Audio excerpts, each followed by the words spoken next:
Welcome, ladies and gentlemen. It's been 3 long weeks here at SRA. Welcome back to the best racing in North America, home of the SRA GT3 Team Series. 60 minutes of action-packed door-to-door racing, 6 divisions, 6 different championships on the line. Let's get ready for some action tonight. An incident. Turn. We have Boardman at a yellow. Looks like he's dropping down positions there on the chicane as a bunch of cars are coming through. Byron's going to take a dive in the Lexus. Johnson looking to go down the inside of Maxwell. And we're off and away for SRA.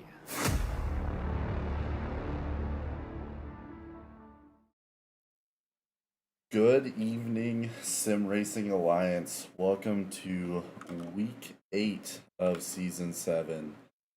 Very exciting race. Last race of the season. Can't wait to get it going on. Valencia this week. New track for a lot of these drivers. Gonna be interesting. I am joined as the same as last week with my boy Nate. What's going on, Nate? Hey, Caden. Hey, appreciate you having me. Looking forward to being present on tonight's race. Kind of seeing a new track through new eyes. It's flowy. It's rhythmic. It's kind of a fun track to ride. Usually in hot lapping, I'm interested to see how it's going to be with competition on the course, though. Yeah, absolutely. Like I said before, last race of the season. This is the race to round out season 7. Got to give a quick little shout out to our boy Maniacal Toaster. He did end up missing the last 2 races, but he is still very much so with us as we round out season 7 of SRA here. But getting straight into it. Let's take a quick look at our track map here. Valencia, very exciting. Like I was saying, fun new track released with the DLC at the start of close to the start of season 7 here. 14 turns. It's a big difference over last week. A real flowy track that takes a lot of focus and time into. It's one of those tracks that if you get knocked off your pace, get knocked off your line, lose a little focus, you're going to be dragging that through the next couple of corners. Corners are very much so chained together throughout the entire track here. But, Yeah, just it's an erector set through and through. You're chaining, you're piecing together everything, and it's helping to build that over time. And I guess that also holds true with how connected, how flowy the track feels, and you can get a real sense of how the rest of your lap is going to go very early on. yeah, 100%. Popping over and looking at our team standings right now. Looks like Dawson Trembling and GB3 with Mighty Morphin jumped up to the #1 spot of our Drivers' Championship right now with 901 points. Number 2, Baseline Racing to Uranus, Corey Sercone and Jabri GTG with 840 points, trailing behind 61 points. They lost a little bit that last race as Trembling and GB3 both did a phenomenal job and both placed top 10, if not top 5. It's evading me right now. Number 3, Lunar Lone Star Motorsport, Max Diggs and Selena Boonstar with 791 points here. Number 4, Scuderia T-Rex Racing with Matt Schmitzer, or sorry, Ethan Marvin and Rogerio Santos with 687 points in P4 there. And finally, number 5, rounding off our top 5 here, Matt Schmitzer and Jitesh Katavakar with 671 points. And that is our top 5 of season 7 coming into the last race. Obviously, we still have one more race for these drivers to make up, or maybe increase some of the gaps that we already have. But we'll see now. Yeah, it'll be interesting to see a lot of these guys that you see in the top standings here. They're not too far away from each other. Just if you look at, for instance, what is it, Robbie Totti in? Oh well, no, I was looking at the race standings right now. Actually, I should be looking at the team series standings. But at any rate, I mean, these guys are going to be really, really battling, and it's going to be very exciting to see how they kind of adjust to a new track that at the end of the day, I mean, and aside of course the competizione, they don't have, everyone's kind of on an even keel if you got the content update, the DLC, the night it came out. So it'll be interesting to see how people kind of adapt to a new track. Yeah, absolutely. And taking a quick look at our driver standings. Number 1, Corey Sercone, not a surprise as we've seen his performance so far in season 7 with 536 points. Max Dix coming in number 2, 11 points behind, so we do definitely have a chance, depending on how some of these drivers do, to see maybe a little bit of a switch up with 525 points. GB3 number 3 right now, 458 points. Dawson Trembling number 4, so no wonder both those drivers are sitting number 1 on Team Series right now. And Ethan Marvin rounding out our number 5 with 386 points. But as we drivers are getting ready to go out to our qualifying session here, gonna say, I mean, lots to watch out for tonight. Very narrow track, like I was saying, very flowy. So trying to keep around other drivers and also stay competitive is going to be interesting watching throughout the night. So we'll just have to see how it goes on. Yeah, it gets interesting whenever you get introduced a brand new track, and you start to formulate different strategies. Okay, this is my optimal line. This is what I can formulate whenever I'm laying down the absolute quickest heater that I possibly can, but I have no one battling for position. Then you start introducing other cars. Maybe you got somebody within a half second in front of you or behind you. It's going to get real interesting to see how a lot of these drivers, whom, mind you, I would argue are extremely capable of thinking quickly on their feet and in adapting to the situation. I mean, you have to be at this level of racecraft, and it'll be a lot of fun to watch and see how the strategy kind of comes out tonight for this division as far as offense and defense is concerned. Yeah, absolutely. I was gonna say we are on kind of our parade lap here for our silver qualifying. Following Schmitzer right now. He managed to make it out first. We'll follow along here for a second.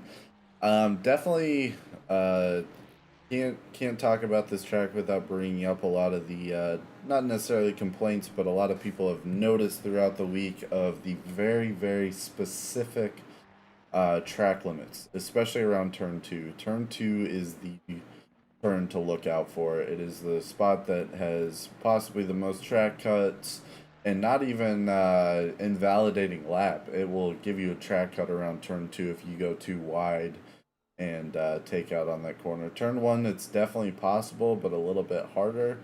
And I think the last corner, which would be turn 14, I believe, can also give you a track cut. But turn 2 is the turn to watch out for tonight as these races go through. Would not be surprised if we start seeing some drive-throughs as we push on. Yeah, it's a very interesting point you raise. That is something that I've kind of seen mimicked in chat as well. If anything, just at the behest of what seemed otherwise is to be like some sort of inconsistency with the expectations of where the track limits actually are throughout the course. So to hear your highlights and where they are specifically, I think that's a great thing to be aware of and to look out for as this race progresses. Yeah, absolutely. It's definitely going to be a tough race tonight. But I mean, what a way to round out season 7.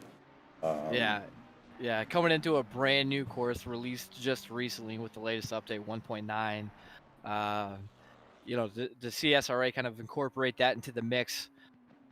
And it just so happened, as luck would have it, that they had the ability to forewarn people and announce it pretty well as we announced the outcome of the next season. We were also able then to incorporate a brand new track into the listing, which I think is a fantastic idea because if the game is going to release new DLC, you're gonna want to get a taste for it in the actual organized race. Yeah, 100%. We are going to follow Scott Smith here for a lap or so. He just put down a 131.7. Okay, now they're figuring it out.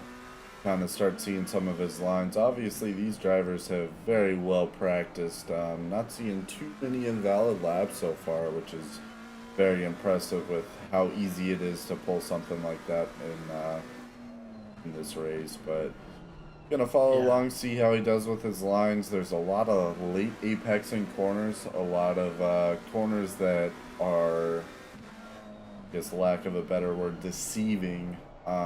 Sure. You know, those corners that always look like 90 or 180 degrees, but they end up being a lot more than that is really what it boils down to. So a lot of late apexing, a lot of trail braking really comes into play in this circuit especially. Yeah, it's at the end of a season. It's a wonderful way to bring the season to a culmination and say, hey, everything that you've learned, especially if you're in the the kind of the higher divisions or whatever, everything that you've learned over the course of the season, let's bring that to a boiling point and let's wrap it all up into one exclamation point, if you will. Yeah, 100%. I think I can speak for all of us when I say I'm glad we are not doing another wet night Silverstone. You know what? I think it's good to have in the actual season, because you got to have that that uncomfortability point. You know what I mean? You got to have that one race that just kind of like makes you feel a little sweaty, and not like I've been practicing for it for hours sweaty, but like I'm this could go one way or another despite how many hours I've maybe practiced for it. Yeah, absolutely. That is a very good point you bring up, but it I do got to bring up the Smith point again that you had raised earlier. Not to mention talking about laying down just the quickest overall lap. He also got best sector 1, 2, and he did have 2. He just lost it to Johnny Air, however. But he prior to like literally 10 seconds ago, best sector 1, 2, and 3. Sector 1 being 33.1, Sector 2 being a 34.8, Sector 3 being a 23.5. However, he just lost Sector 3 to Johnny Air, who bested him at his 34.8 with a 34.7. So, again, Johnny Air is somebody you gotta kind of just, you can never rule him out. Got to keep your eye on, and he's absolutely somebody who's going to be vying for that top spot in the last race of season 7. Yeah, 100%. And while we are getting a little closer to finishing up our silver qualifying right here, I want to give a huge thank you to all of our SRA sponsors, title sponsors, for supporting us here at SRA, as well as support from Documize, modern business solution for product management. Go to documize.com to learn more today. And support from Retro Saga, a North American-based gaming company that provides accessories for your favorite classic systems, including Nintendo, Sega, PlayStation, and much more. Enhance your retro gaming experience today at retrosaga.ca. And a big thank you to our affiliates, Track Racer. Experience redefined gaming with Track Racer's high-quality sim rigs and accessories. Use code SRATE, that is capital SRA, lowercase te, at checkout to support us.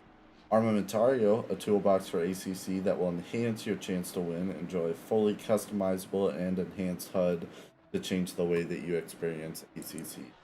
And To Go Setups, premium esports setups for everyone. Use our affiliate link on our Discord and take your drive to the next level. No question about it. Yeah, all these companies, just fantastic to be a part of. Absolutely, and wouldn't go amiss without thanking everyone that on the admin team, the people that make the very escape that we have from week to week possible. All the admin team, they do a ton of hard work. All the engineers behind SRA to keep things running and moving as we go through. But Couldn't have said it better. Yeah. Honestly, these are the unsung heroes, if you will, that make all of this possible. And yeah, like you said, they deserve a huge round of applause. Everyone that's involved and kind of making sure that this is one of the best most organized, smoothest ran, like hold you to a very, very understood standard in all of racing. Like SRA has done it better than nobody I've seen. So definitely a huge thank you to all those involved. Absolutely, but all right, we are rounding off. We got 55 seconds left for our silver qualifying here. Looks like Scott Smith is still number one with a 131.195. He is almost dipping his way down into those 130s. He is very close to that. Sounds like he needs to be bumped up a division or two, but I guess this is the time to let your true speed out onto the track. Air with a 131.8, Lloyd with a 131.887, Schmitzer with a 132.0, and Wolkowitz with a 132.252 as our top five. So far, we still have a couple of drivers here with times up on their deltas as we come through. Obviously, as soon as we finish, anyone that crosses that finish line can go out for one more lap. So we'll see if anyone manages to dethrone Smith on the last couple of seconds, but he has sent it.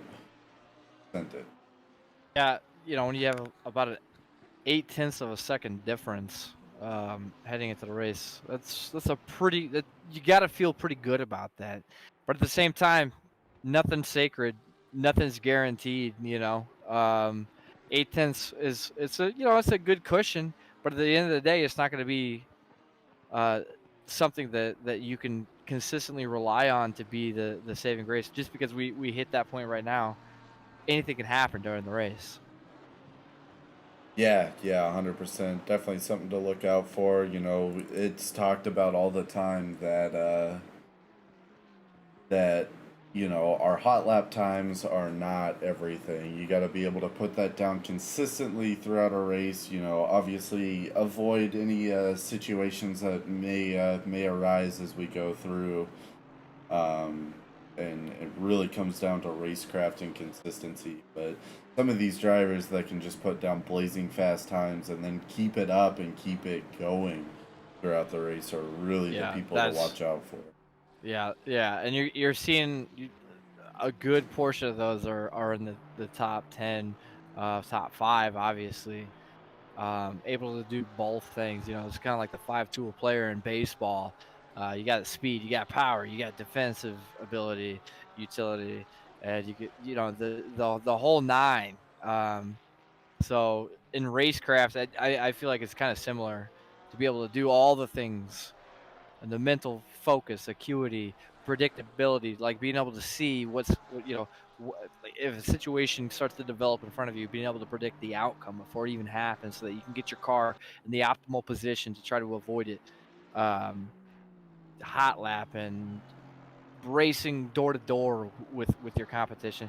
I mean, there's so many things that you have to learn how to master at the end of the day to become a true, consistent, top of the leaderboard racer, which is the type of racer that OBDA has been attracting, and it's fantastic to see because it makes for very exciting racing. Period. Nice little plug to our little bit of a conglomerate there. Wanted to just give a huge shout out to everyone that's popped in. There's been comments flooding in out the nose. Welcome to everyone. Got several comments. I've been seeing them all. Daniel's saying he's never seen a even split between gold and silver like this, and I would absolutely agree. Probably touching on a little bit of what Nate said of everyone was on a bit more of an even playing field starting this track out. There's not going to be a ton of people with a lot of time on it beforehand. Could definitely play into something like this, but Trembling, first gold driver to cross the line with a 132.2. Got a couple other drivers filing in, but it seems like Trembling's going to be our gold driver that we'll follow along with here for a lap or so. Beautiful. Can't wait to do it. I'm going to follow behind, probably somewhere in the 6th, 7th position in the picture-in-picture. get an idea of what's happening mid-pack. Maybe, you know, as situations arise, I will try to focus on them as well in the picture-in-picture. But just to give an overall outlook on tonight's proceedings, that's gonna be where I tend to focus the picture-in-picture action. Absolutely, definitely a good place. Try to get a good even spread. Obviously, you know, anything that happens, we'll try to catch it as soon as possible and Yep. see where we end up. But Trembling seems to be pulling a good lap together so far. Losing a little bit of time around that corner, but I'm sure he can make it back up. Some of our only Aston drivers for the season, they have not been letting it go to waste. Definitely been showing us that the Astons are still some of the cars to be driving. Yeah, it's always a fun car to drive because it's a very predictable car to drive, in my opinion. It feels accurate. I don't know. It feels right. It feels right. And maybe that's because I spent the most behind the wheel of the Aston of the AMR, if you will. But I don't know. There's something about it that I feel like it's the perfect beginner's car. And I will tell you right now, I am the perpetual beginner in SRA. There's no question about that. They definitely had a good season. We got our last race tomorrow night. Can't wait for that. Only a little bit scared about it.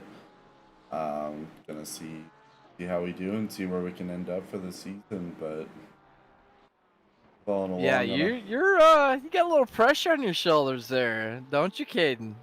That's just a For little bit. yeah, okay, you're vying for that first spot. What, 15 points back at first place in the Drivers' Championship Series, if I'm not mistaken? No. More like 60 points back. I don't think first, but definitely between second and third right now. I've been getting a lot of pressure from that, so gotta Still well within striking distance. Anything can happen. absolutely. But let's see, Gold Drivers. Diggs with a 131.6 is going to catapult himself all the way up to second place. Looks like Marvin with a 131.9, Trembling with a 139.99 coming in. So that's our top three gold drivers. We got GTG here with a 132.6, Robbie Toddy with a 132.64. And a couple others, but we still have another 3 minutes and 30 seconds left in this this qualifying session here. So we'll see if any of these drivers are able to touch Smith's time. Yeah, and it's absolutely within the realm of possibility. You know, you start looking at Diggs, Lloyd, Johnny Air, Ethan Marvin, Dawson Trembling. I mean, these are all guys who are very, very capable of just of pulling just an absolute freaking blazer and taking that pole position and running off with the race. That's the thing. The top five guys that we're looking at right here. I mean, this is an incredible front half of the field. It's going to be a lot of fun to watch and see how they kind of battle each other for position as to wrap up the final race for you know, Division 4 here. So it'll be a lot of fun to see how this kind of comes to a conclusion, in my opinion. Definitely going to be an interesting race. It's hard not watching. It's going to suck when the season is over. I've definitely enjoyed commentating alongside D4 here, watching all these drivers. Like I've said many weeks in a row, trying to steal any wines that I can to get as fast as possible as I can for my Oh yeah, I got tomorrow. a notebook full of notes because of these guys, just from 2 races. Definitely some guys to watch. They're very fast and still within that realm for me that I can actually learn from them. It's not like watching someone just glide over a track with the absolute grace that that D1 seems to do, but gives us some talking points and abilities, you know, to see how these guys are taking their corners, to ultimately steal for my own benefit. Yeah, no question about that. Yeah, it's an interesting dichotomy that you raised there. You know, the difference between D1 and D4. And I say it's interesting because it, it's almost like there's not a whole lot of difference. There's really, if you want to consider and you want to factor in the the skill set involved, the separation factor, where the line in the sand is between those divisions. It's not the Grand Canyon. It's not as vast as one might think. Um, but that just goes to show SRA has a really good kind of showing for the population that exists within the league itself. I think that there's so much great competition that you have really, really close placement. Yeah, 100%. And, some of these divisions only being separated by half a second, but Yeah, yeah, no question. Exactly right. And that may seem like a far-fetched number, but when you're talking like half a second between jumping across a few divisions, that's pretty minuscule, man. And it just goes to show kind of the level of consistent competition that SRA enjoys. definitely. 8 divisions this season definitely was a good choice. Got everyone to spread out a little bit more, so we really saw those, between divisions, yes, but also within the divisions, the Exactly. splits of time being so close. Right, right. And when you look down and you go through the divisions and you see there's a separation of 1 second between first and 15th place. I mean that's a pretty. You gotta tip your cap a little bit the He's formula there. Like I find that to be well dialed in at this point. Like it's it kind of just almost it's getting better every season, but it kind of almost just ensures that no matter where you land, you have a chance to be competitive, and you're gonna have people that you're gonna be racing against. Yeah, absolutely. Great point you bring up. I mean, he's done an incredible job getting people to split up here, um, making sure the divisions are even and equal with each other. Yeah, But like I was saying earlier, incredible job from him, the whole yeah, admin team, and really, I mean, everyone that does. exactly. I think it's important to remember that this is all done on a volunteer basis. So all the people who are dedicating their lives to the labor of love, um, that's really awesome to see.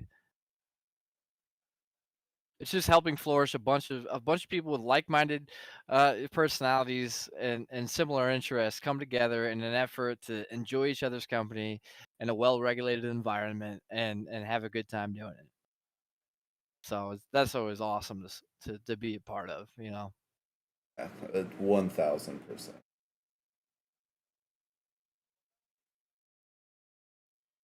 But we will get our final track walk of this. Taking it, admire all these beautiful cars out the line that a lot of people, a lot of hours make. Yeah, yeah. I have to imagine that there's been a dump of hours spent as a whole, as a community whole, on the newly released Valencia track, as people, especially wrapping up the final race, season 7, as it comes to a draw, it comes to an end. Um, you're gonna want to be kind of well versed in the tuning of the track, so to speak. Yeah, lots of beautiful cars. I'm glad no one decided to try to switch up their liveries last second. Got to Didn't you? tweak it.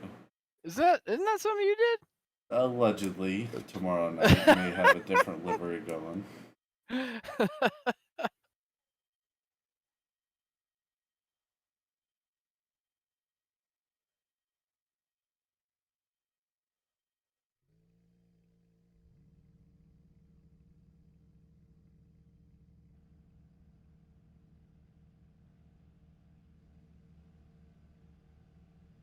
They're all starting up now. We got Smith at number 1. He held on to his lead with He sure with did. the Furter. Diggs number 2. Number 3 is Lloyd. Number 4 starter for us is Air. And number 5 and 6 are the teammates again. GB3 and Trembling both. Yeah. You'd be hard pressed to find these two separated from one another at any point this season. Maybe in the early throws, but even then, just seems like they were always racking up a lot of points. So definitely somebody that I'm gonna keep my eye on in the picture-in-picture is GB3. There's no question about that. Just an exciting driver to watch. But looks like we've got some luck being thrown out in chat here. Looks like we've got Anastasi rooting for Johnny Air, Dina Hawkins, rooting for Scott Smith. Who, I mean, as long as he pulls his lead out here, he is at number 1 starting pole position. So he's been a strong racer thus far, and we'll see if he can pull anything off for this last second here. Yeah, I mean, this is the culmination of an entire month-long endeavor. For a lot of people, 2 months, in fact. Actually, I should say 2 months for most people, but because it is 8 weeks for everyone involved. There's a lot of efforts, a lot of practice that's been put into the season as a whole, and it's come to a point right now. So, you got to imagine if this is you vying for a spot for a podium finish, or even top 5. You're gonna be tonight's gonna be the night where you're really giving it your all. So we should be in for some really exciting racing tonight. Yeah, 100%. Coming around the last 2 turns here of our parade lap, we have our drivers starting to line up next to each other. Looks like Scusa is putting his own little prediction in here. Chris Sweeney is his prediction of the night, moving all the way up the field. So gonna have to keep our eye out on that, starting P12. So. Okay, yeah, I don't hate this prediction whatsoever. Always gotta root for that. So looks like right before we start here, we have 22 drivers starting the race tonight. Definitely a big drop over the last couple of weeks, but you know what they say, it's all free points. That's it, buddy. As we see them line up for the formation lap, this is gonna be a good one as they now take off. We are off with the final race of season 7, coming into turn 1 here. Looks like Smith is holding his lead, pushing Diggs out a little bit wide, has to drop behind him there. Gonna see what he can do around corner 2 here. Like we were saying before, this is a very technical corner. Can't push it out too wide, otherwise you will invalidate, and that will be a track cut, not just invalidation. Yeah, it's not gonna take much for that either. Looking at our boards here, it looks like so far we seem to be pretty clean. Definitely a lot of drivers packing up back here next to and around Sweeney. We've got our big kind of pack going on here as we start spreading out for the first couple of turns of turn 1. But everyone is gonna, for the most part, have to go pretty well single file. I'm sure we'll see a few little dive bombs here and there, but it's really gonna be a tough track to pass on, with it being as narrow as it is. Yeah, and I don't anticipate that we'll see many dive bombs in lap 1. At least I would hope not at this particular point in time. But if we can keep the pack as tight as it seems to be as we're going through the nuances of lap 1, we might just see a little bit more desperation moves as we go into lap 2 to try to gain as many positions as possible.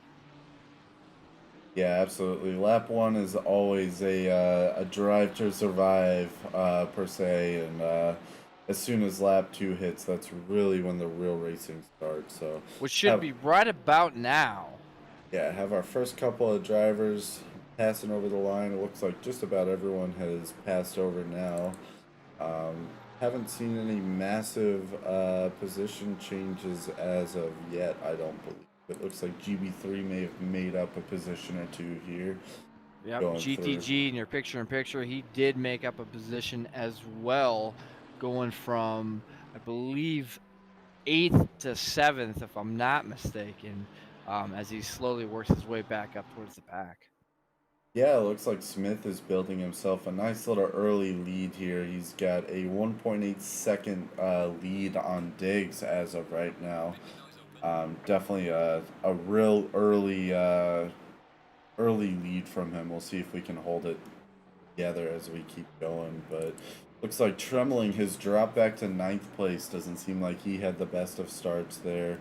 Schmitzer in number 8 is being tracked down by Trembling right now. Not one to give any of these positions up as we keep going. Ruzick, number 14, seems to be in a little bit of a battle with Sutherland there, at least sticking as close to his bumper as he feels comfortable, which is a lot more comfortable than I feel. Going to try to go for a move around this final corner here. Looks like he is able to pull off. Just barely, maybe not. That Porsche may be pulling ahead of him there, but they're gonna go too wide into turn 1. Looks like Sutherland drops back behind Ruzick, and it does make that move. Yeah, and in the picture-in-picture, I'm trailing right now Austin Weiscarver as he's vying for position, battling it out, trying to make a pass on Curtis Adams. As we see a little bit of a battle happening in the middle of the track here, and some moves were allowed to happen over, I believe that was Adams, in fact, as we see Weiscarver keeping pace with the pack that is forming between 14, 13, and 12, and that is Ruzick, Sutherland, and Walkowicz, respectively. Absolutely good call out there. Like we're kind of seeing everything seems to be starting to widen out a little bit.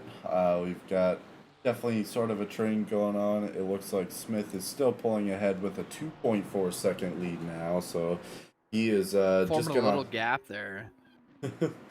he is just gonna hot lap his life away for the next foreseeable future here. We did have a couple of drivers pit already. It looks like Osborne and Katovikar both have pit. Looks like Katovikar has a stop and go 30. Not sure if that was an existing penalty or something that he picked up somehow through here. Yeah, and Walkowicz had the same idea. He just went into pits as well. It's an interesting strategy to see. You can't imagine they're doing anything other than a splash and dash at this point, unless they had to repair for damage. But I didn't see Walkowicz have a whole lot of damage, or any damage, if anything. No, I think we've had a very clean race thus far. Yeah, Looks yeah, like same here. Robbie Toddy got our first drive-through of the night. This is what I was talking about with those track limits. Had the pleasure of doing the last of the weekend sprint races, which were on Valencia. We ran 2 races, and first time I was in a race environment, but I think I picked 3 up in like a lap or a lap and a half. It'll happen fast. Yeah. It is very quick, so I have a feeling we are definitely going to see several drive-throughs tonight as we go on. I don't think Robbie Toddy's going to be the only one. Be alone in that. So yeah. I would definitely agree with that sentiment. I think when in doubt, green is okay, but even then questionable depending on what turn you're on. So it's one of those things where, at this point, if you're racing it tonight, like these drivers are, you got to have it figured out by then. You got to know what those track limits are. Yeah, 100%. It is a very hard thing. It looks like Ruzick is trying to pull a move on the Holmes. Yeah, pulls a move around Holmes there. Holmes not giving up that position, right on his tail as they come around turn 2 here. Trying not to overcook that. If I remember right, if your tires touch the green around 2, your inside tires, which would be left side around that corner, touch the green is when the track limits and track cut get initiated there. As long as the innermost tires don't cross the white line, you're fine. Yeah, That's I the think general rule of thumb on that. I think on this track you can hit the red and white, the little rumble strip there, but as soon as you cross over, and it's a very strict line there, on this particular track, that's when it starts handing stuff out. Yeah, exactly right. Yeah, it's tough to just get in that habit because there's certain areas where you can kind of cheat the inside tires and the inside line a little bit, but it doesn't seem very consistent. Yeah, speaking of consistency, Smith is still running away with this right now, with a 3.3 second lead. Okay, so he's built a 1 second gap since the last time we mentioned him, which was probably a couple minutes ago. 2-3 laps ago, most likely. Yeah, so yeah, exactly. And he's is, all right, so he's just getting faster. He is pacing himself out there good. I know a lot of the McLaren drivers this week were having good luck with this track. You know, it seems like it's definitely a McLaren track. I would have thought it would have been a bit of a Porsche Like a Porsche? track. Yeah. There's a lot of corners, a lot of turns. You would think the Porsche would have enjoyed great success here. I was like in the same boat. I was thinking the 992 would be like, I don't know, kind of a heavy hitter here. Which, not to say, I mean, Diggs and Lloyd, number 2 and 3 right now, are both in Porsches, with GB3 falling behind in the old AMR. We actually are seeing... Yeah, but you know, GB3 and the AMR, man, they got a special connection. Oh, absolutely. To say, we're actually seeing a lot more of our Ferraris a bit further down the list here, so it may not be a good week for Ferraris, which I know a week or two ago was not a great week for Porsche, so everything kind of evens out in the end. Yeah, and that's you know, you got to anticipate that a lot of that thought, a lot of that mental fortitude kind of goes into decisions of the schedule of the season for SRA. You know, because you don't want to have an entire season that's dedicated essentially to one particular strength of one particular make of vehicle. You know what I mean? So that's something I've noticed that SRA is really good at, as far as whenever a schedule comes out. There's a lot of variance in the strategy and the strengths of the vehicles of which may have like some inherent advantage, if there was such a thing. Maybe, you know, it's very slight, but that's something that I feel like they've done a really good job of balancing out. Yeah, absolutely. They've definitely done an incredible job. I've really enjoyed the track list from this season. I know there was a little bit of hesitation at the start, but overall, I think this has been an incredible lineup. Obviously, I could definitely see myself wanting to do away with the wet races, but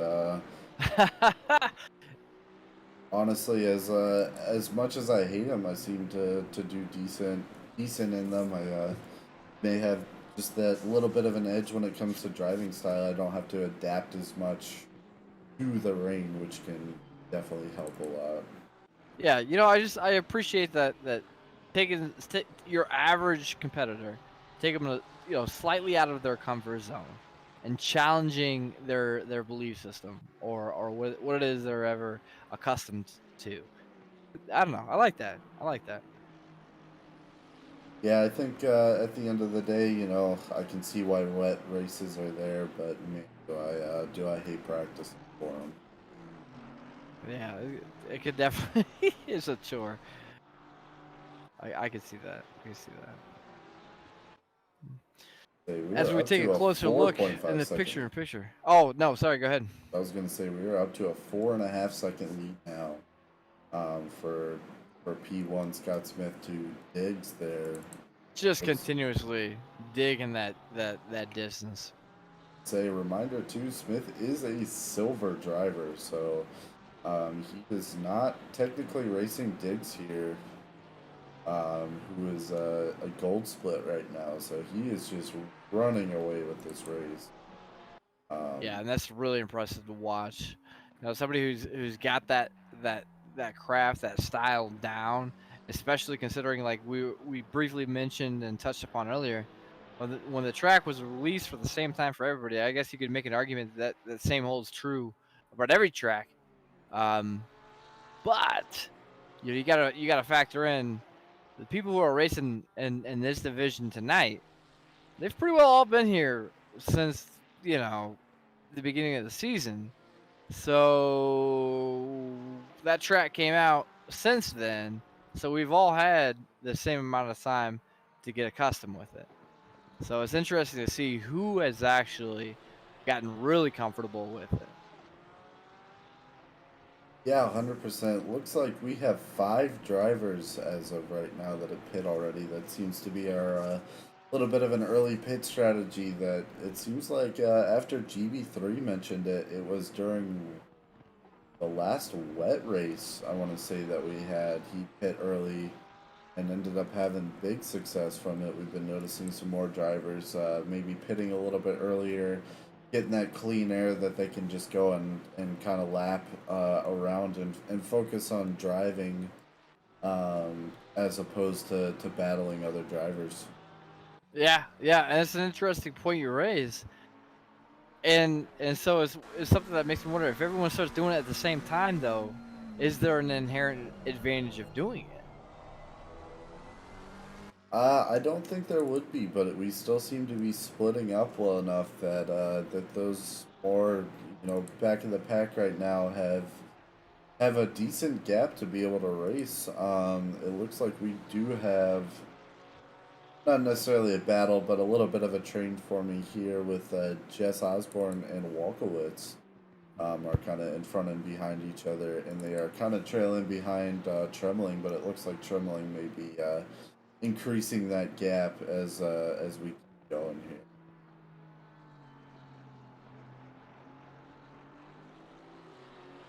I'll bring the picture back up to Gordon Beverly III, as we see him vying for that 3rd place position. Ever encroaching, I feel like. Always a constant threat on whoever it is in front of him. He's got that very clear and present danger about him. That he just seems to wait in the shadows and prey upon the first mistake that people would perhaps make in front of him. So as the race progresses, it's really interesting to see how Lloyd kind of keeps him at bay, if you will. Yeah, if he's able to. Like you were saying, GB3 is a very, very consistent driver. He preys on every little mistake, being able to keep his lap times so close to each other that, start choking a little bit, start messing up, and that's when he really springs into. But looks like he's about to be getting a little pressure from the back end from Air here, and GTG following right behind Air. We may be in a little bit of a battle coming up here before too long. True, and I got Air right now in the picture-in-picture to try to show what the tail end of GB3's defense kind of looks like, and how effective he is at holding people off. Because like you were saying, it just doesn't seem like he makes a whole lot of mistakes. I missed it. Anastasi brought up a good point here. It looks like Smith had something happen to him. At 4 seconds ahead? You're right, he did. Holy He's sitting in the pits right now. I wonder what happened there. I completely missed that. But he is sitting in pits, and he is sitting. It is not just him taking his pit here. He definitely encroached on some damage. So wonder what happened, but. Yeah, there must have been some sort of spin out or catastrophic failure or something that's happened to take him out, because his gap was just increasing. it is interesting that we didn't catch that earlier, but Oh, it looks like Smith may have disconnected what it was. So networking. you hate to That hear is that, man. that is terrible. First to 21st, just like that. I feel for him. That really sucks. But that means Diggs is gonna take over for our P1 right now, with Lloyd trailing right behind him. GB3 now hitting the Now third in position. third. Yep. Does put GB3 in podium contention at this point, and he's very, very close behind Lloyd, as he's trying to, just like we were discussing earlier, waiting for the first opportune moment to make that pass, that first slippage of Lloyd's focus. GB3 is going to be right there to take advantage of that. So, definitely somebody to keep an eye on. However, I do want to give some love towards the middle, the back as well. So I'm going to go ahead and bring the picture back to, let's see. Actually, it surprises me seeing who is at the back.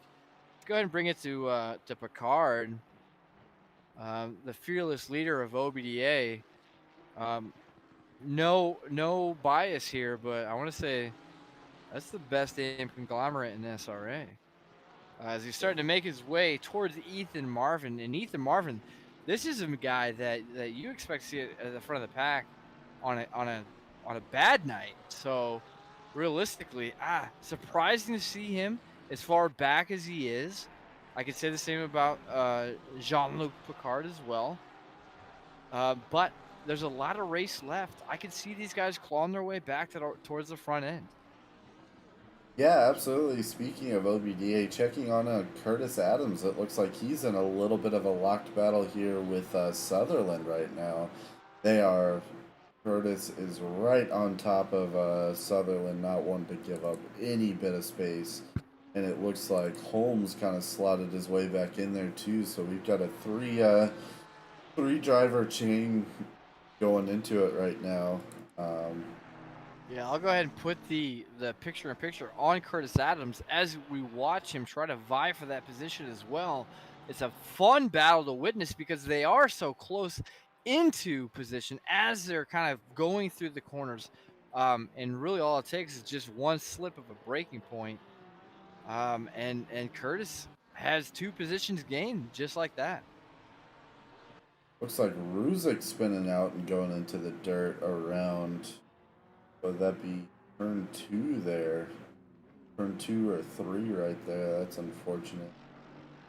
Seems to lose it in that Mercedes going around that corner. We see Scusa in chat call out the last of first challenge.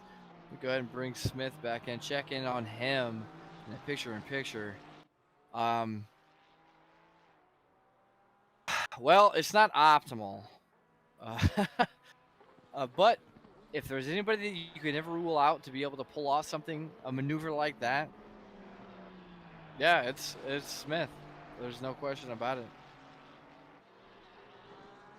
There is a lot of laps in time to gain. However, if we look at the difference in time here, let me give you an idea of what we're talking about. Yeah, Anastasi popping into chat too, talking about Air's crew chief just telling him to send it. I'm sure he is probably, especially being behind GB3 right now, trying to pull up as much of that toe as is possible right now. Yeah, and unfortunately, Smith, at the time of the inquiry, my best guess based on the time frame that I was able to see in race control, looked like he was about 2.5 seconds behind first place right now, who happens to be Martin Diggs. So that's going to be a tough gap to make up, unfortunately, for Smith. And gosh dang, you hate to see that, because the situation at hand here, why that was the case, and goodness grief. I guess at the end of the day, you could write it off. You could say like it's the same as a catastrophic failure in an actual race. But realistically, you don't want to see that. You don't want to see it, especially for somebody as talented and as committed to improving their position as Smith has been over the course of the season. That's just absolute shitty way to kind of round out the season. Yeah, not the way you want to finish out a season, but I guess it's part of it. At the end of the day, you know, it absolutely sucks, and It you know, is. hate to see it for as much practice as he obviously put into this race this week, just knocked out like that. But seems like Diggs is taking a little bit of a page out of Smith's book there. He is leading with a 4.7 second gap now, and he actually is starting to slot behind Smith here. So wonder if they are gonna kind of trail off each other here for a little while, and maybe either push or pull, and see if we can't make that gap a little bit more. But looks like Scoo's his DC happened formation lap in the middle, talking about how rough it is. It definitely is. Anastasia bringing a great point up that that Smith is still coming back into this race and is still racing, finishing it out. Yeah, Definitely you got to tip your a cap to big that old hat performance tip right to there. him. Yeah, there's no question about that. Tip the cap, golf clap, however you want to kind of immortalize this moment. Take a sip of whatever beverage you have in hand. It's something that you gotta be appreciative of coming back into the race, not losing your cool, and riding it out. You know what I mean? Finishing it out wherever you may land. That's where you are, but you went out like a champion. And so no matter where Smith does land, I just want to give him a special call out, an appreciation of sticking through it, sticking with it, finishing out the season and giving it a bang. Really sucks seeing how he was affected by it, but man, I guess it's one of those things. It's a risk. Any sort of multiplayer game that you play, it's always a risk that happens. I suppose an inherent risk. Yeah, 100%. Looks like GB3 made one more spot up in here, bringing himself up into second place. We'll see if he's able to close this 6.6 now second gap up to first place to Diggs, to see if he's able to do anything. But we'll have to keep an eye out on that as the race goes on. No question. And just to kind of give an idea in picture, I wanted to bring special attention to somebody who's made almost a half a second of an improvement on their lap time as they draw nearer and actually further. It looks like Sweeney is getting further away from. As a matter of fact, it's Curtis Adams.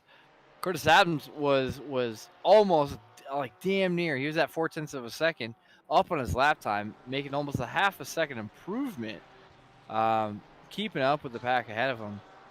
But they also, looks like Sweeney and Sutherland are also pulling away as they find less attention in front of them as well. Sutherland being the only one who's got to deal with some dirty air, as Sweeney continues to enjoy almost a midfield feel, while he gets that good clean air and is able to put consistent laps down.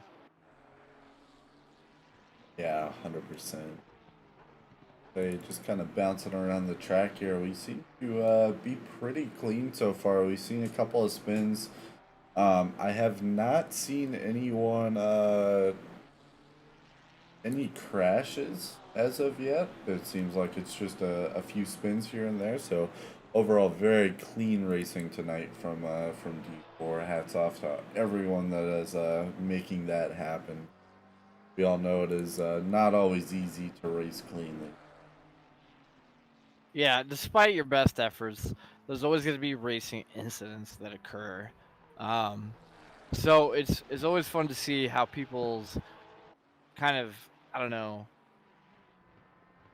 tolerance and or maybe otherwise like a sort of dialing back the aggression in an effort to keep racing clean. Because that's the entire thing about being a part of an organized racing league, such as SRA. You're going to be racing against these guys in a week, basically, and you're going to start to get to know these guys. You're going to start to get to know their racing style, or the gals, if especially if you're going up against Selena Boonstra, which I wouldn't wish that upon my worst enemy. She's quick as heck, but at the end of the day, you're going to create a name for yourself. And I really don't think that it's something that you would want to be infamous for. An unclean racer. I think that's something, if you're gonna have a reputation that precedes you, realistically, you should be known as being a clean racer. And I say that, and I've dive bombed on accident our very own NOBDA. Sonny, 3 times in one race, and I felt terrible about it. But that's neither here nor do as I say, not as I do.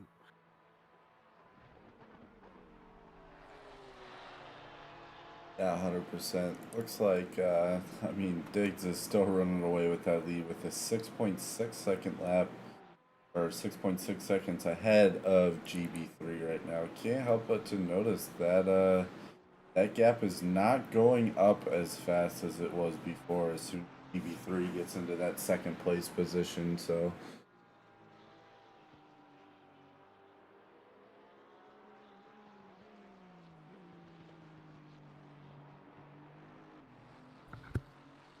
Like Dina Hawkins is popping in, hasn't answered me yet. Who hasn't answered you yet? Oh yeah, and the old YouTube chats. Oh yeah. Yeah, I'm interested to see too. It's always good to be to hearing the feedback and the input from YouTube chats. It's a good medium to kind of discuss the race as it happens live, and we're always glad to answer the questions as they may come up, even if we may not have the perfect answer. We'll give it our best shot. Yeah, absolutely. And Dina, Scott is still out there racing right now, which is probably why he hasn't responded to you. Ended up getting back out on the track and kept going. So you probably won't be hearing from him for another about a half hour or so. Oh, there you go. Just cross over the halfway point here.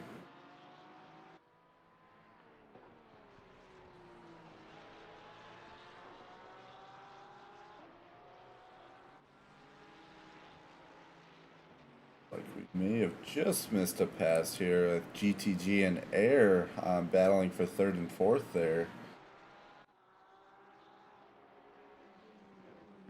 Yeah, I'm going to bring the picture-in-picture to Ethan Marvin as he tries to work his way to, I believe, 15th position as he starts to trail Walkovich. But he's about 2/10 up.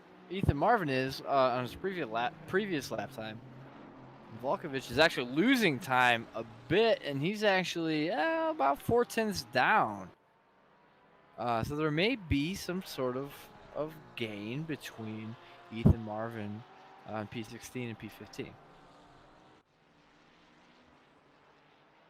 Yeah, we'll have to keep an eye out on that. Looks like I mean, like I was saying before, we are very clean racing right now. Looks like 12th. Let's see, 12th through 21st. So that would be 9 drivers have all decided to pit within the first half hour of the race. Looks like Smith still needs his pit, but he's trailing in the back there. you know, like we said, this is more of a hats off thing to him for finishing this race. Looks like he's about 2 laps down right now. Yeah, that's man. But our first through 11th currently still needs to pit as we come into the last half hour. We'll definitely start seeing, especially as we start dropping into the last 15 minutes of the race, is usually when things really come into fruition. Yeah, you get a lot of good action that comes into play at that particular point in time. Yeah, absolutely. It looks like Diggs may still be running away with his lead with an 8.4 second lead now. Absolute insanity. Is still pulling ahead of GB3 here as they go around. So, but it looks like GB3 is starting to make himself a little bit of a gap from GTG and Air there. Looks like we got a couple of blue flagging going on. That would be Ruzik. So they're working their way around Tim as they come into turn one here on that little bit of a straightaway. Yeah, and I'm following right now. GTG in the picture-in-picture, as we see a gap either start to disintegrate or increase, depending on his ability to kind of catch up with GB3. And right now, I got to say it's kind of decreasing. GB3 is enjoying. Well, he's actually at this point in time, he's about 0.2 of a second down from his quickest. As he's starting to lose 2/100ths of a time on his current sector, whereas GTG is also losing about 7/100ths of a second on that same exact lap trying to follow him. So still anybody's potential at this point, I would say, as they seem to be battling to try for position.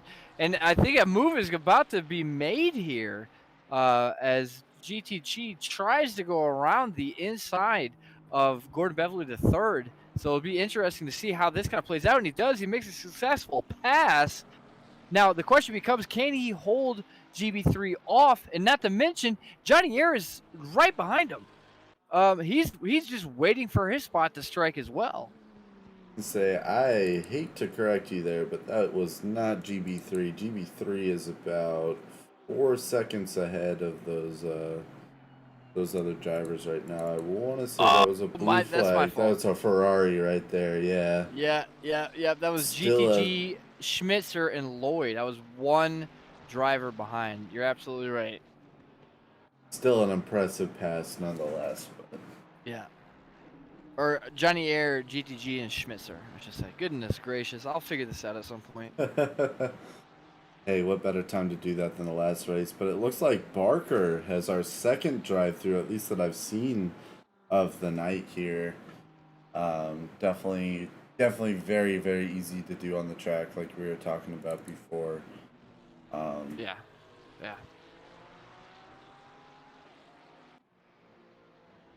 Yeah, and Johnny Air now having surpassed GTG and Lloyd, starting to make a little time there. But Air does have he's got about a half-second gap between him and GB3. Yeah, absolutely. Definitely GB3 is keeping that lead, but the person keeping the biggest of the leads here would be Diggs here. Just kind of running away with it right now. Anastasi popping in chat, giving some real nice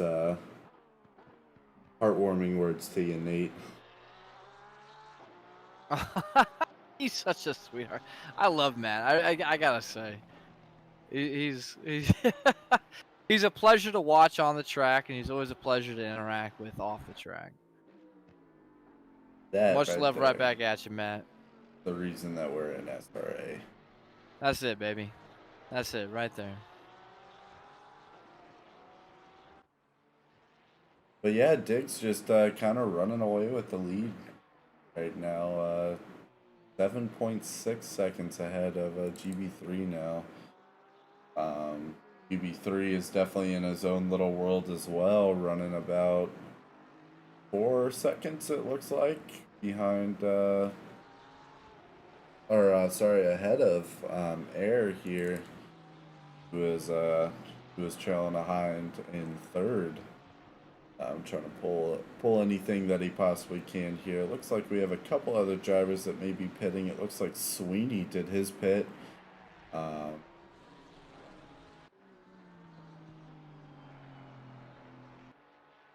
Looks like White Scarver is currently in the pits. So as we're kind of getting in our last 25 minutes of the race here, we're definitely seeing a lot more drivers pit.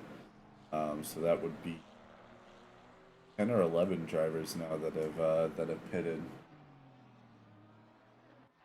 That's a great question. Let me see if I can't help answer that.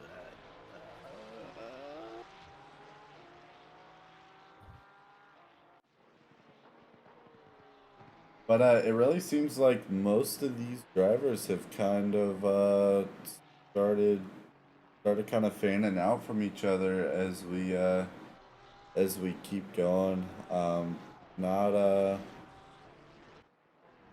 We definitely have some close battles, a few little trains here and there, but we've definitely gotten into the last little hot lapping section of the track where everyone's just far enough apart. It looks like Sutherland is going to pull a move on Holmes, who dips a little bit too much in the corner. Looks like Adams was able to take advantage of that too and just barely slide around him.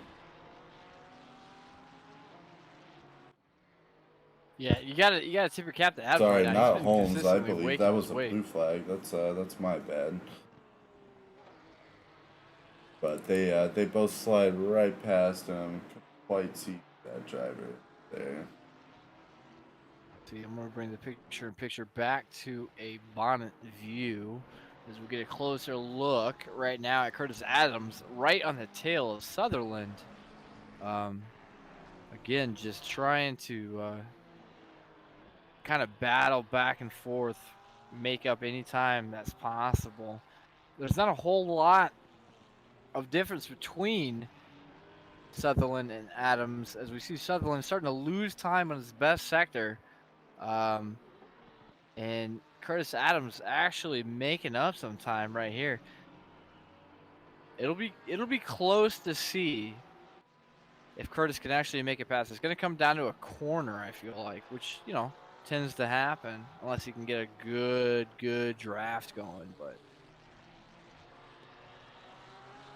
Yeah, definitely gonna be tough here.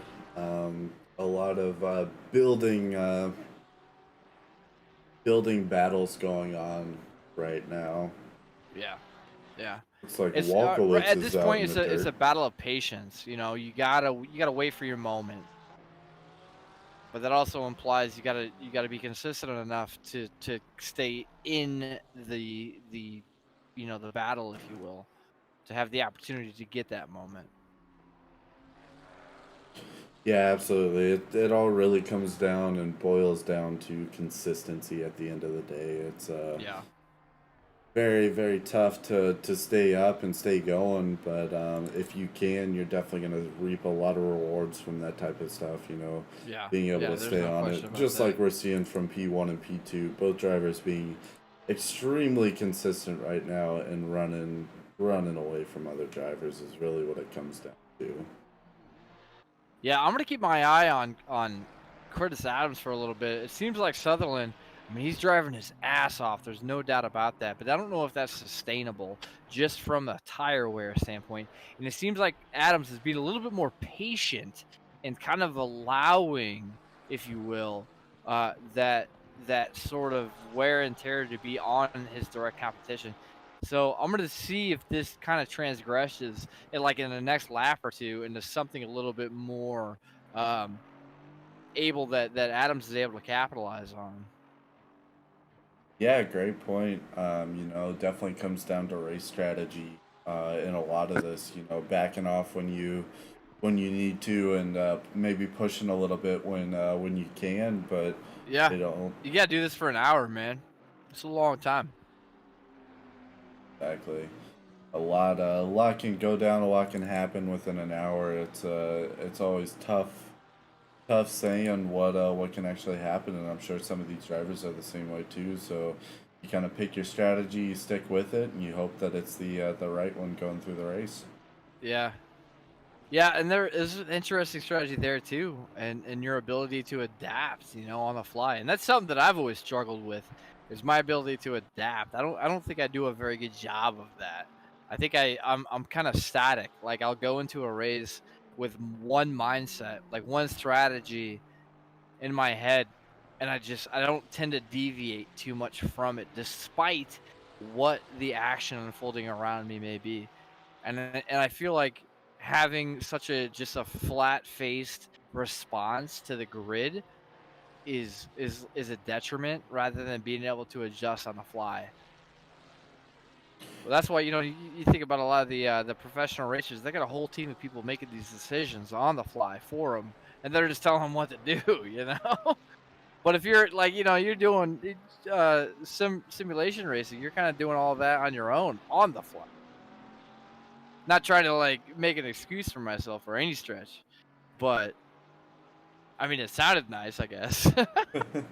That's really what matters. Is it sounded nice. That's right. But taking a look through, there's not a ton going on. Diggs is still P1, GB3 is still P2, and Era is taking in P3 right now. 27 laps into this race so far. About to be 28 from the looks of it. We're about 44 minutes into the race. So we've got about 16 and a half minutes left of the final race of the season here. Man, that just sounds weird to me, man. It's always so wild when I hear final race of the season. Like, how did that happen that fast? It is very, very weird thinking that 2 months ago we were just getting started with this season 7. Yeah. It is absolutely flown by. I'll tell you what, man. It's one of those things where like 2 months sounds like a long time if you're not in the league, I suppose. But when you think about it from like a race to race basis, it's all happened very fast. Say the big picture seems like a long time, and then you get into where we're doing a race a week, and sometimes you don't feel like you have enough time.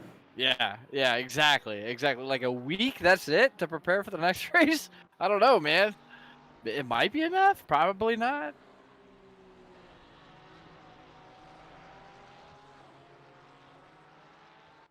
As we see, still following Curtis Adams in the picture-in-picture, doing a really good job of staying on Sutherland's rear end there without getting too egregious with the thought. But there's actually a kind of a mini pack forming between Adams, Sutherland, Holmes, and Schmitzer.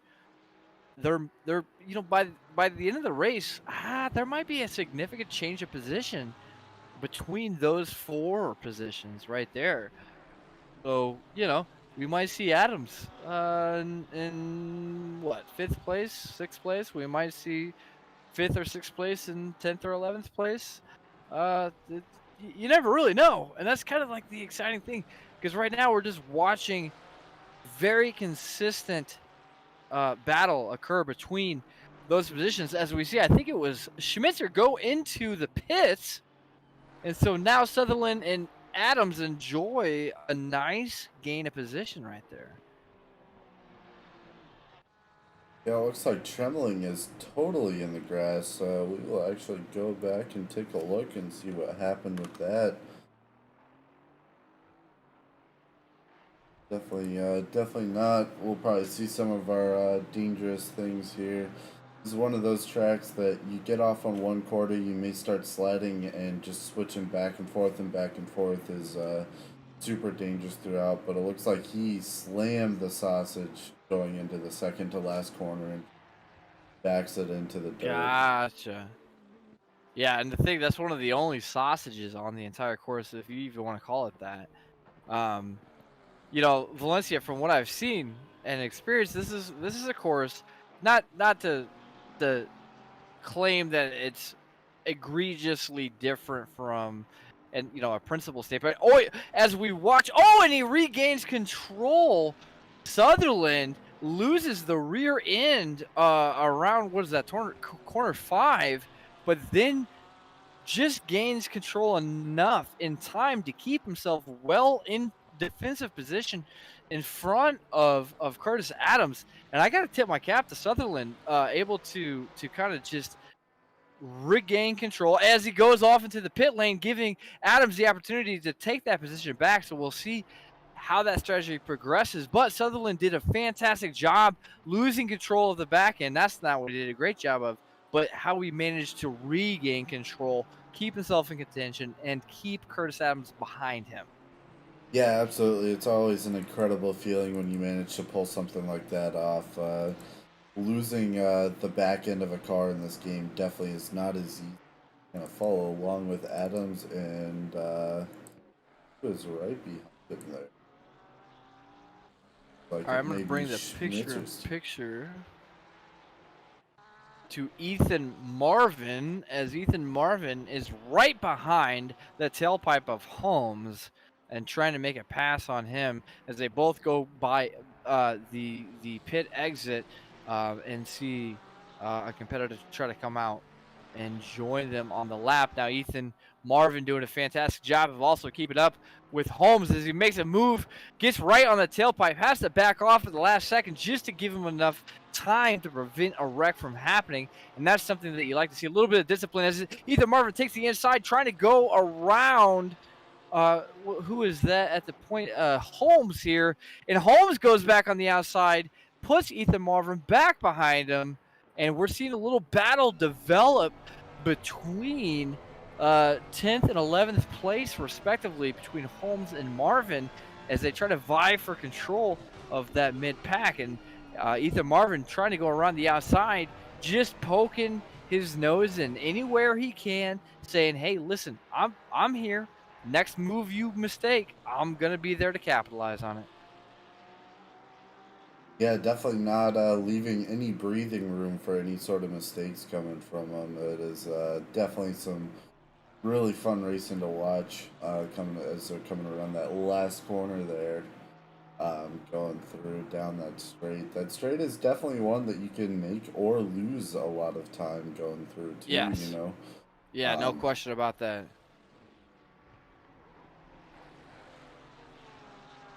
Both of them. Ethan Marvin following the trail. He's actually been following the line of Holmes very, very closely as he goes into the inside. Holmes almost losing it as he goes around. Shoot, I don't even know what turn that was. I'm trying to keep track.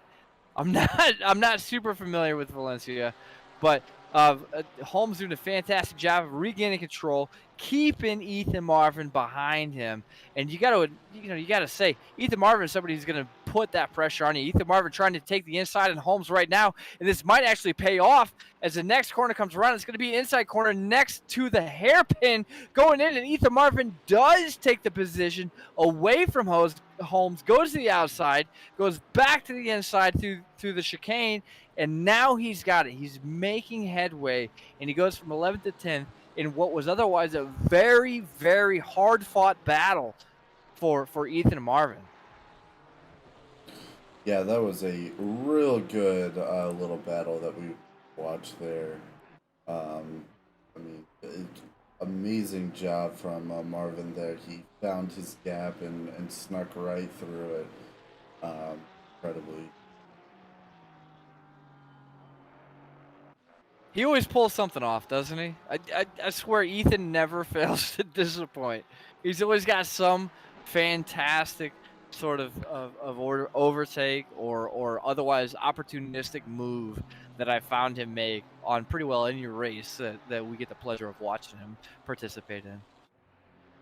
Yeah, absolutely. It was a great job from him, and checking back into P1 and 2, it looks like Diggs is going ahead and taking his pit now, which means he's going to shoot by and take a temporary P1 until he pits. Of course, he had a blue flag that he went past there. but we'll see him jumping into first place here shortly. So Yeah, and I went ahead and brought the picture-in-picture to well, the gentleman that Ethan Marvin had passed to gain that spot. This is Sutherland. We're on the bonnet cam, the picture of Sutherland, as we see Ethan Marvin just continue to expand that gap. We're now at about a half of a second ahead of Sutherland. So Marvin not showing any signs of stopping as he continues to make his way down the midfield right now. yeah, absolutely. And it looks like we are down to 4 drivers that still need to pit. GB3 pushing it to the end, Air pushing it to the end, ETG pushing it. It looks Interesting like, to see the top echelon of the pack relying on that same strategy. yeah, absolutely. It looks like Robbie Toddy is also deciding to push it more towards the end here, but I gotta say, as much as I was saying, Ethan Marvin not showing any signs of slowing down, Sutherland's doing a really good job of reminding Ethan Marvin that, hey, listen, you had to battle for that position gain, and I'm not going to give it up so easily. Sutherland is right on Ethan Marvin's tailpipe still, and just a constant threat. So I'm keeping the picture-in-picture right there as the time being, just to kind of showcase that Sutherland is not somebody that you can keep down on the count, period. yeah, absolutely. And GB3 just headed into pits as Max Diggs comes around that final corner there. Looks like GB3 is just stopping, so Diggs will regain that position, pushing Air into P1 as a temporary P1 right now. And it looks like Air, GTG, and Robbie Toddy are our last 3 to pit here. Looks like Smith may have dropped out of the race. I don't know if he got disconnected again or Oh what, my but goodness. he is back into pits. I was hoping that that would not be the case. You know, you absolutely hate to hear that somebody struggled with some connectivity issues. That's not something that you could bring upon them. Yeah, absolutely. Scusa popping back into chat again to cheer on Sweeney, who is currently sitting P6 right now, doing a fantastic job. Managed to create a little bit of a gap for themselves to just kind of hot lap away as we get into the last 5 minutes and 30 seconds of this. It looks like Air is hopping into pits. It looks like GTG is hopping into pits. We'll see if Robbie Toddy follows along with the example here as he comes around the last couple of corners. And see if he falls into the pits here too.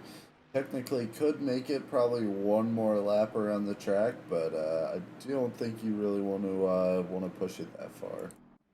Yeah, at that particular point, you know, go with the safe route. It's the final race of the season.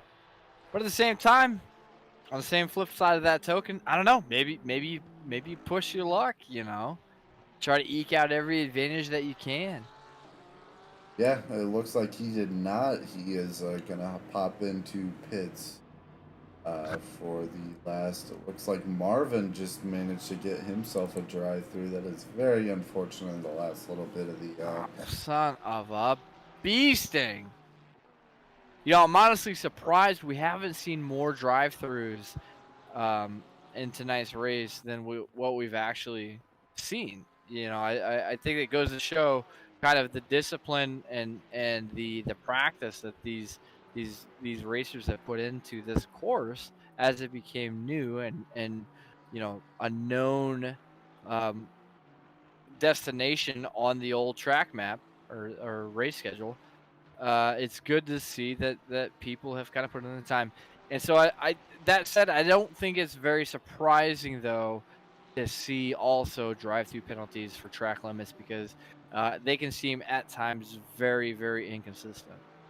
Yeah, absolutely, and it looks like Robbie Toddy managed to pick up a stop and go 30. I'm gonna assume that was probably for speeding in pits. This is a very fast entry into these pits, and if you don't hit it right, you definitely get that stop and go pretty quick. But as we round into our last 3 minutes of the race, it looks like Diggs is still leading the pack.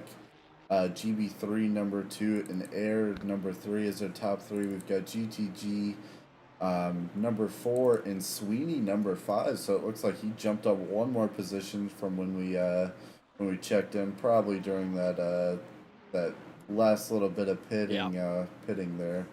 Managed to jump himself up another position. So that is our top 5. Obviously, very subject to change as we come in. A lot can happen in the next 2 minutes and 40 seconds, but Yeah.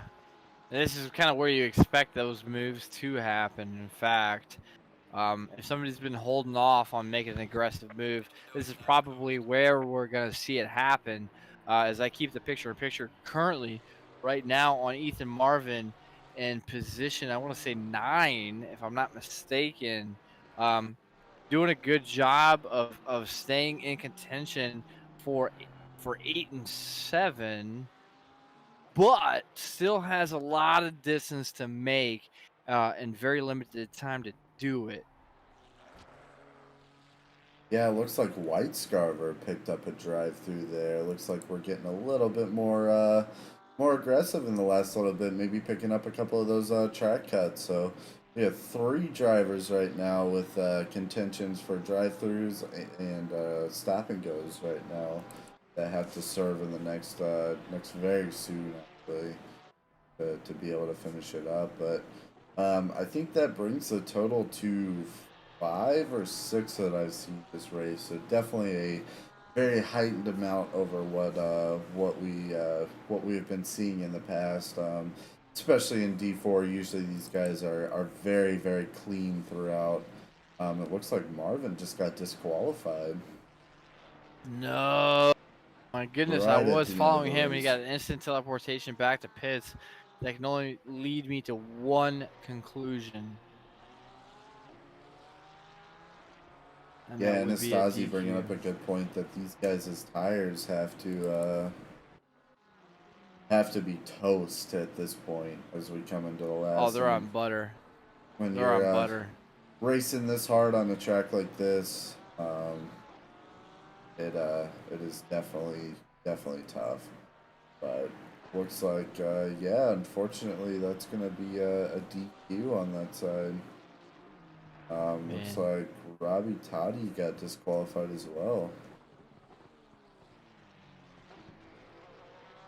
Don't know if that is a lack to serve or what, but White Scarver. Yeah, I'm trying to cycle through the actual different race control values to figure out what that may have been a result of. I'm just not seeing it right now. Yeah, very, very unfortunate to see. You know, especially in the last 2-3 laps of the race, drivers get disqualified. Yeah, yeah. You know, God, it's just disheartening.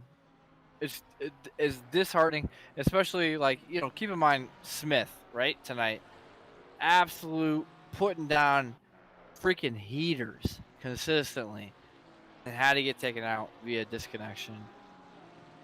That's one thing. That's a slightly different argument because that's outside the control.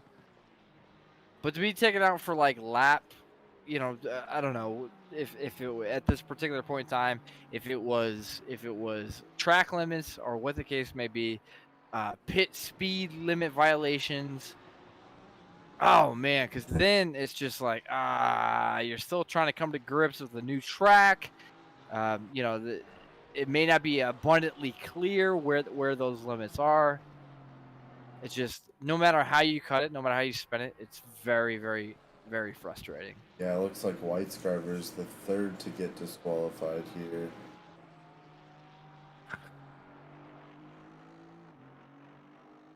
Oh man, they got my boy Austin. But yeah, we have just finished officially Max Diggs P1 GB3 P2 here. looks like we had a last second spin from Osborne and Walkowitz. Looked like they both spun out last second here as they're coming around to finish up the race. But good job to Diggs. Air coming in third, GTG in fourth, and Sweeney pulling that fifth place win.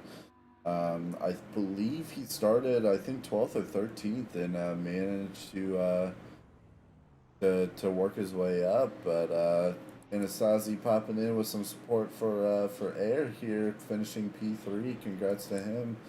A couple of drivers we were following along with. Curtis Adams ended up 11th, Trembling 10th, Sutherland 9th, Holmes 8th, Smitcher 7th, 6th with Lloyd. Looks like Picard finished number 12 there. Jess Osborne, with as much as he was talking about not being excited for this race, coming in at P13. Like Daniels is finishing up, and that's just about gonna wrap us up for our last race of season 7. And what a way to go out as well. That was actually a very, very fun race to watch, to be a part of, as we see some interesting developments, some changes occur. Not always changes that you wish you would have been privy to witnessing. However, I suppose if they happened, you just got to kind of wheel and deal with it. And there's always next season. Yeah, absolutely. It's definitely tough to see. Not not a not a great thing to have to watch, getting disconnected like that. But at the end of the day, it is part of the racing there, and That's right. it You seemed can like he attribute took that it to in a stride. catastrophic engine failure. And with that said, kind of in the same vein of what you were talking about, Caden, you got to tip your cap to the absolute winners of tonight's race. Absolutely. I was gonna say, I'm looking here. It's not looking like Maxwell is popping into any chats, but however, our P2 finisher G3 is right here. Check for just a second, make sure we don't see. But I think I'm gonna pull GB3 in for his final His last hurrah, if you will. Exactly. But welcome into the booth. Oh, hello guys. How's it going, man? GB3, the Dude, one, the only. Valencia is a track that just makes me absolutely sweat in this office. How do you feel right now? Are you drenched? Yeah, back is pretty drenched at the moment. But hey, we're at the end of the season, so how I really feel mentally is I feel like I can just breathe. That was the longest season it felt like. Yeah, Do you feel like absolutely. that because you were going from a standpoint of being competitive every single race, and so like therefore every single race was a session that you had to come out on top of which you were almost extremely successful at? Yeah, Almost like extremely. I mean, going from D5 last time, where I felt there was probably 4 dudes who could win, could be competitive at the top, and there's a bunch of people bunched up behind, but there was basically 4 guys who you felt like were going to be well out front. And I knew this season my main goal wasn't individual; it was team. Obviously had an awesome teammate in Dawson. I think him and I just generally click, and so the team Oh yeah, it showed. Yeah. was always the goal for this season, and so it was just trying to say, I'm not going to be able to beat the Smiths or the Diggs or the Smallies or Shercones, but can him and I, together, take out the other teams. And so we got a few gifts handed to us, and I won't mention those because they may be in a shoey later. But it was a stressful season because I felt like it was if you took a week off, is you were going to end up in 10th, 15th, 20th place. And so that's why it's just such a relief to be done with the season. Yeah, absolutely. I mean, great finish off onto the season. Second place, definitely not inconsistent by any means. And on your note about the team championship, I mean, you guys were sitting first place before this race started, so have to Yeah, I'm see hoping it. my math is right. We still won it. I'm sure we did, but um, yeah. So that's a pretty big accomplishment, I'd say. I was gonna Consistency say, is really what the team championship is really all about. absolutely congrats if you did. I'm not going to try and jinx it by any means coming into the last little bit here, but incredible season. It was an absolute pleasure watching you race throughout this entire time. Yeah, Um, man. Big shout out to you guys. Caden, Nate, Toaster, wherever you are. For covering, Yeah, he's off getting vacation better, right now. getting better, literally every single race. Caden, so I appreciate your guys' professionalism and just in general all the love you show old GB3. No doubt absolutely, about it, man. you make It's it been our easy. pleasure. Yeah, Well, good, yeah. good, That's good. that's just it. That's just it. I do have to ask because I am curious though. Okay. Going, you're coming into a situation like this. You've kind of made a name for yourself here in SRA. You're known as one of the more consistent racers Hmm. over time. If we had to put it like a value on what it takes to be consistent, I think that's a big question that a lot of people have. What's involved with becoming a consistent driver? Because when I think of a consistent racer, Hmm. you are the first person that comes to my mind, to be entirely Oof. honest with you. Walk me Um, through a little bit of like the preparation for that, the practice for that. Is this something that is it like a full-time investment? Like how do you enjoy so much success being heralded and known as one of the more consistent racers in SRA? yeah. I mean, my approach, a big shout to Coach Jeffries for his tracking stats of practice laps, and I am typically, except for two races which I was on vacation, was P1 as far as practice laps in my division D4 Gold, probably D4 just in general. So Sure. with me, I'm a person who I need a lot of time in the rig to build that consistency. Some guys are just talented enough where they can get a couple of days of practice and be good. I'm a person that I just generally have to consistently do it, night in and night out. And I'm looking at telemetry. I'm just realizing that to go up from D5 to D4 to D3 to D2 it's got to be talent. It has to be just grit and graft, and then also just using every single bit of resources that you can possibly find to get those tenths off. So that's And generally how I approach it. So. wonderful, wonderful. And you would find though that you've been rewarded with the resources to kind of improve your craft Yep. here at SRA. Yeah, it's a great. I mean, look, ACC in general is a great community. There's a lot of guys doing setups. I mean, the biggest thing for us in the AMR this season is we didn't have go setups until this week, so we were really scrounging for any setups that we could find, and that was a big hurdle for us to get over. So, Sure, sure, but yeah, absolutely. SRA is great. Resources galore. ACC in general, the community is great. So yeah, Love it, man. Hey, again, GB3, always a pleasure yeah, man. talking with you. You're honestly you're one of my idols here as far as I always preach consistency. That seems to be a mantra of yours as well. Um, that's something that I definitely look up to because you tend to practice what you preach, and Yes, and I sir. think that goes a long way. So thank you for putting on a great show for Caden and Toaster and myself as I fill in these last couple of nights Yep. to commentate on. Just an absolute pleasure to watch, man. Yep. Congrats to Diggs for the individual victory and Dawson obviously for being on the team. So I appreciate it, guys. Yeah, absolutely, man. Later. Absolutely. All right, have a good one. All right, it been kind of peeling through here. It looks like we have our third place, Johnny Air here. I'm gonna pull him up, see if he has anything to say. Looks like he was our silver split and pretty sure in contention for the silver win there. So he has anything to say. What's going on, Johnny? Hey, how's it going? Hey, not too bad. Johnny, What's going on, guys? doing Dream go. doing good. Walk us through this win tonight. Finally didn't do a bonehead move and kept the car on the track, so it was a good result. It's been a tough season, but put some It's amazing good what time a into difference that this. makes, right?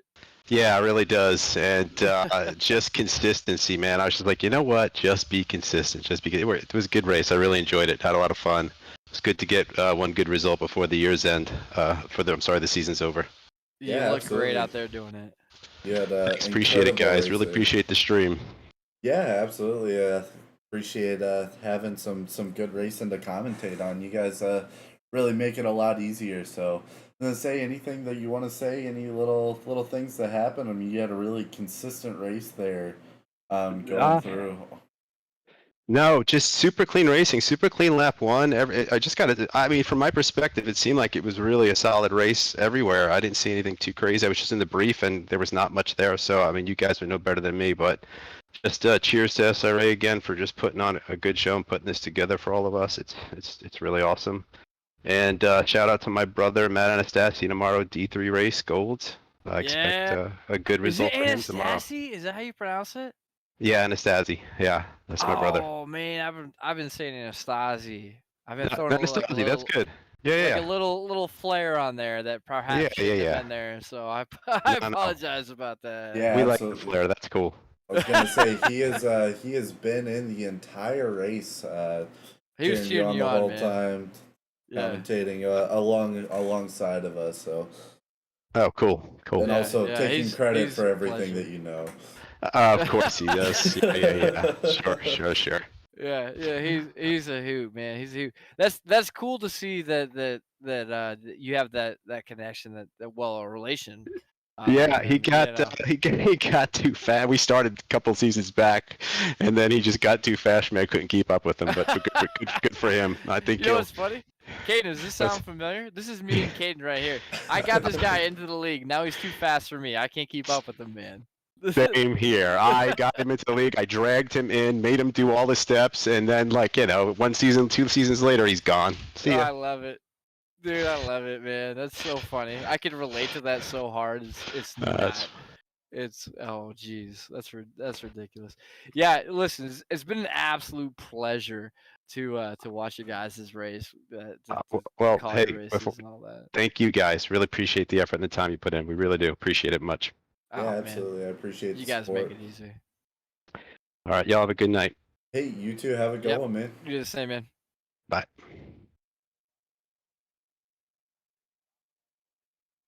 All right. Let's see. I'm gonna pull Smith up. He asked him before. He's gonna give us a little bit of a commentary. Oh definitely yeah, had I a gotta bit get of a- his thoughts, man. As detrimental as they may be, I need to hear him. Did I? Oh, I don't know how to drag and drop. Apparently, where did I end up sticking him?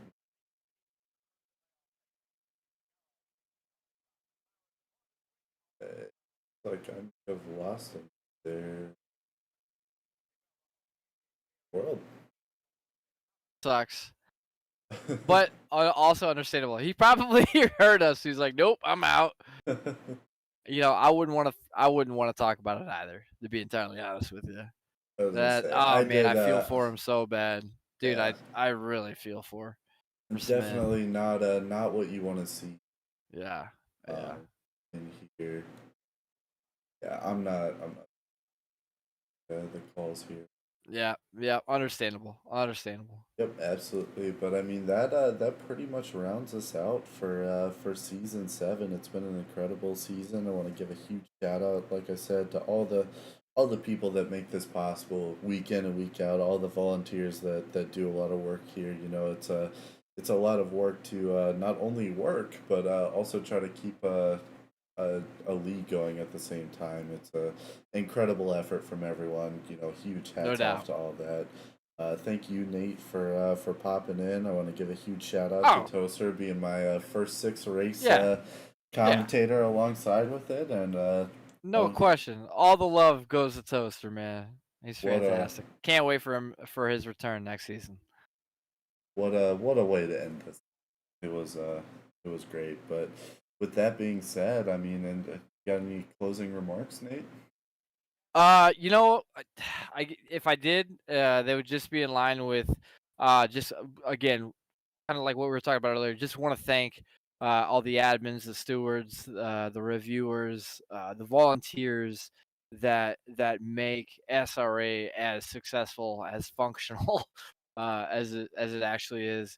I don't think that I've ever seen that labor love, that passionate love, kind of rivaled anywhere else in any organized league elsewhere that I've played. So it's something that to me absolutely deserves a tip of the cap. But more importantly, you know, the admins, the stewards, the IT guys, as much as I appreciate and love their effort, it would be all for naught if there wasn't a huge community to support doing that for. So at the end of the day, realistically, this all comes down to you, the listener, the viewer, the participant, the people who show up every week to do the races, to do the exhibition races, to do the endurance races, to do.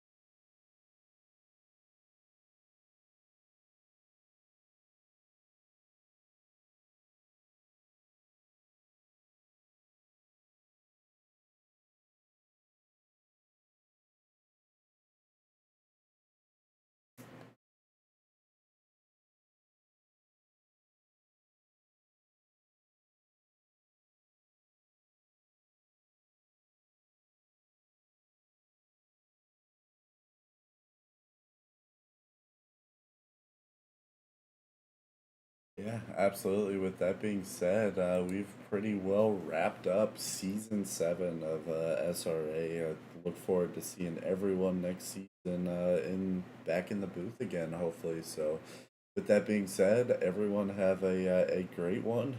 Enjoy the I'm sure much needed break at this point, and we will see you next season. Yeah.